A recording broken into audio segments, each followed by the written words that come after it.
Hello guys, ഇന്നത്തെ നമ്മുടെ പരിപാടി എന്താണെന്ന് പറഞ്ഞാൽ ഈ ഒരു കല്ലിൽ ഈ രണ്ട് ക്യൂട്ട് പൂച്ചക്കുട്ടികളെ വരയ്ക്കുക എന്നുള്ളതാണ്. കല്ല് ചെറുതാണ്, മാത്രമല്ല സ്മൂത്ത് അല്ല. അപ്പോൾ നിങ്ങളേക്ക് എനിക്ക് വരയ്ക്കാറിയാമെന്ന് അതില്ല. വരയ്ക്കാറിയാവുന്നവർ മാത്രം വീഡിയോ ഇട്ടാൽ പോരല്ലോ. അപ്പോൾ നമ്മൾ ആദ്യം തന്നെ വൈറ്റ് ബേസ് കൊടുക്കുകയാണ്. അതിന് പ്രത്യേകിച്ച് പരിപാടിയൊന്നുമില്ല, അങ്ങോട്ടും ഇങ്ങോട്ടും കാണിച്ചാൽ മതി. എൻ്റെ പേടി എന്താണെന്ന് വെച്ചാൽ ആ പൂച്ചക്കുട്ടികൾ വല്ല ഈനാമ്പേച്ചിയോ മരത്തവളയോ ആകുമെന്നായിരുന്നു. എന്നാൽ പേടിച്ച പോലെ സംഭവിക്കുകയും ചെയ്തു. അപ്പോൾ നമ്മൾ ഫസ്റ്റ് വൈറ്റ് ബേസ് കൊടുത്തു. ഇനിയാണ് ടാസ്ക്.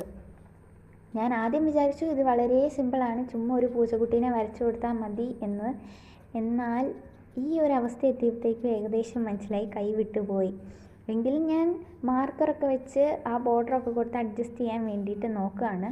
അങ്ങനെ ആ ചെവിയും കണ്ണും മൂക്കും ഒക്കെ വരച്ചു. അപ്പോഴാണ് ആ ബ്ലഷിൻ്റെ കുറവുണ്ടെന്ന് മനസ്സിലായത്. അതോടെ ഇട്ട് കഴിഞ്ഞപ്പോഴത്തേക്കും ഇനി ആ വെള്ളേനെ വരയ്ക്കാനുള്ള ത്രാണിയെ നഷ്ടപ്പെട്ടു. ഇനിയിപ്പോൾ ആ വെള്ളേനെ വരയ്ക്കണമെന്ന് ആലോചിച്ചപ്പോൾ ഏതായാലും വരച്ചു തുടങ്ങിയല്ലേ വരയ്ക്കാമെന്ന് വിചാരിച്ചു. അവസാനം ഈ ക്യൂട്ടായിട്ടുള്ള സാധനങ്ങളെ ഞാനൊരു ഈനാമ്പേച്ചി മരത്തവളയാക്കി മാറ്റി ഗൈസ്. അപ്പോൾ അത്രേ ഉള്ളൂ. എല്ലാവരും സബ്സ്ക്രൈബ്.